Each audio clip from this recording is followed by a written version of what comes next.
ડીસાના મહાદેવિયા ખાતે ₹23 લાખના ખર્ચે નવનિર્મિત વન કવચનું કરાયું લોકાર્પણ કાર્યક્રમ યોજાયો। 61 પ્રકારના વૃક્ષોનું કરાયું છે વાવેતર। સોનેશ્વર મહાદેવના સાનિધ્યમાં બન્યો ઓક્સિજન પાર્ક। ડીસાના મહાદેવિયા ખાતે આવેલા શ્રી સોનેશ્વર મહાદેવના સાનિધ્યમાં ₹23 લાખના ખર્ચે નવનિર્મિત વન કવચનું લોકાર્પણ આજે શિવરાત્રિના પવિત્ર દિવસે કરવામાં આવ્યું હતું। આ લોકાર્પણ ડીસાના ધારાસભ્ય પ્રવીણભાઈ માળીના વરદ હસ્તે કરવામાં આવ્યું હતું। ડીસા શહેર અને તાલુકાને એક નવું જ પર્યટક સ્થળ મળી રહે તેવા આશયથી બનાસ નદીના કિનારે મહાદેવિયા ખાતે શ્રી સોનેશ્વર મહાદેવ પાસે વન વિભાગ દ્વારા નિર્માણ પામેલા વન કવચનું લોકાર્પણ આજે શિવરાત્રિના દિવસે યોજાયું હતું। આ લોકાર્પણ કાર્યક્રમમાં ઉપસ્થિત બનાસકાંઠા જિલ્લા ભાજપના પ્રમુખ કીર્તિસિંહ વાઘેલાએ વન કવચના નિર્માણ કરવા બદલ ડીસાના ધારાસભ્ય અને વન વિભાગને અભિનંદન પાઠવ્યા હતા। 23 લાખના ખર્ચે બનેલા આ વન કવચના લોકાર્પણ પ્રસંગે ધારાસભ્ય પ્રવીણભાઈ માળીએ જણાવ્યું હતું કે આ વન કવચ નિર્માણ પાછળ પાણી, પર્યાવરણ અને પર્યટક સ્થળનો વિચાર આજે મૂર્તિમંત બન્યો છે અને તેવા વિચાર સાથે તેનું નિર્માણ કરવામાં આવ્યું છે જે ડીસા તાલુકાના નાગરિકો માટે એક પર્યટન સ્થળ બની રહે। અહીંયા 61 પ્રકારના વૃક્ષોનું વાવેતર કરવામાં આવ્યું છે। આ સ્થળને વિકસાવવા માટે સમિતિ આપવા બદલ શ્રી સોનેશ્વર ટ્રસ્ટના ટ્રસ્ટીઓ પણ આભાર વ્યક્ત કર્યો હતો। આગામી દિવસોમાં બીજા ફેઝમાં બાળકો માટેના બાળ કિંડાગરનું કામ શરૂ થશે। આ એક ઓક્સિજન પાર્ક પણ કહી શકાય તે રીતે અહીંયા જાપાનીઝ પદ્ધતિથી 10,000 જેટલા છોડનું વાવેતર કરવામાં આવે છે। વધુમાં તેમણે જણાવ્યું કે વન કવચ જોતા છાત્રોને બાળપણના દિવસો યાદ આવ્યા વગર રહેશે નહીં।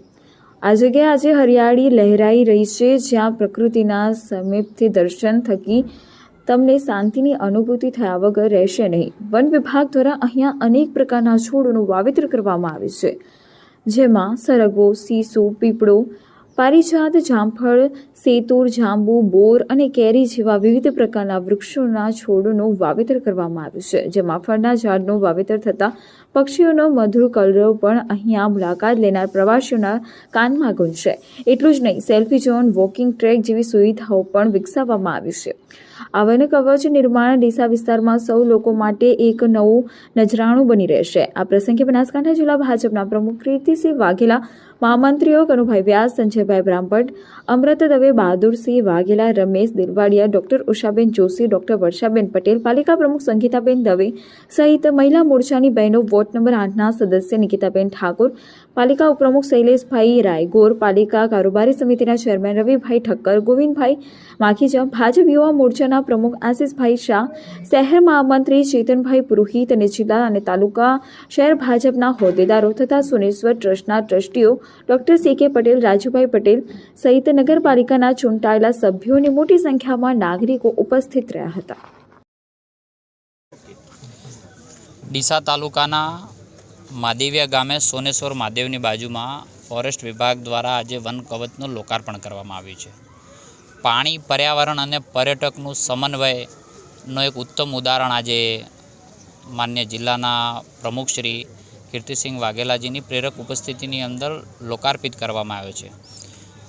બચપનની અંદર ડીસાનો દરેક વ્યક્તિ અહીંયા એકવાર પગપાળા પ્રવાસે અહીંયા આવેલો છે, અહીંયા વન ભોજન કરેલું છે અને એ જ જગ્યાઓ ઉપર વન કવચ બનાવી અને બાયોડાયવર્સિટી જાપાનીઝ પદ્ધતિ દ્વારા જે પદ્ધતિથી વૃક્ષો વાવેતર કરી 61થી વધુ જાતોનું રોપણ કરેલું છે અને એની બાયોડાયવર્સિટી જળવાય એ રીતે વન કવચનું લોકાર્પણ કર્યું છે।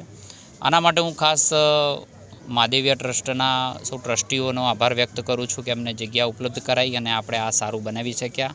ગામ લોકોનો પણ આભાર વ્યક્ત કરું છું અને સાથે ખાસ કરીને ફોરેસ્ટના અધિકારીઓનો પણ હું હૃદયપૂર્વક આભાર વ્યક્ત કરું છું કે અનેક એવી જાતો જે આવનારી પેઢી જોઈ શકે આવા વૃક્ષો હોય।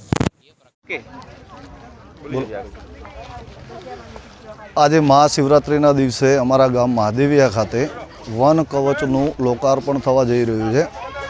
ગુજરાત સરકાર દ્વારા અને અમારા ધારાસભ્યશ્રી દ્વારા અથાગ પ્રયત્નોથી એક ગામને વન કવચ મળ્યું છે।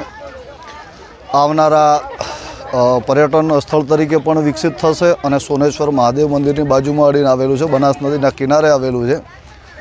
આ વન કવચની અંદર લગભગ 10,000 વૃક્ષોનું વાવેતર થયું છે, જેમાં 61 જાતિના વૃક્ષોનું વાવેતર થયું છે। સરકારશ્રી દ્વારા અમને મળેલી આ અનમોલ ભેટ બદલ સરકારનો પણ ખૂબ ખૂબ આભાર અને અમારા ધારાસભ્ય સાહેબનો શ્રી પણ ખૂબ ખૂબ આભાર. મારું નામ છે શિવાભાઈ ત્રિકમાજી સુથાર.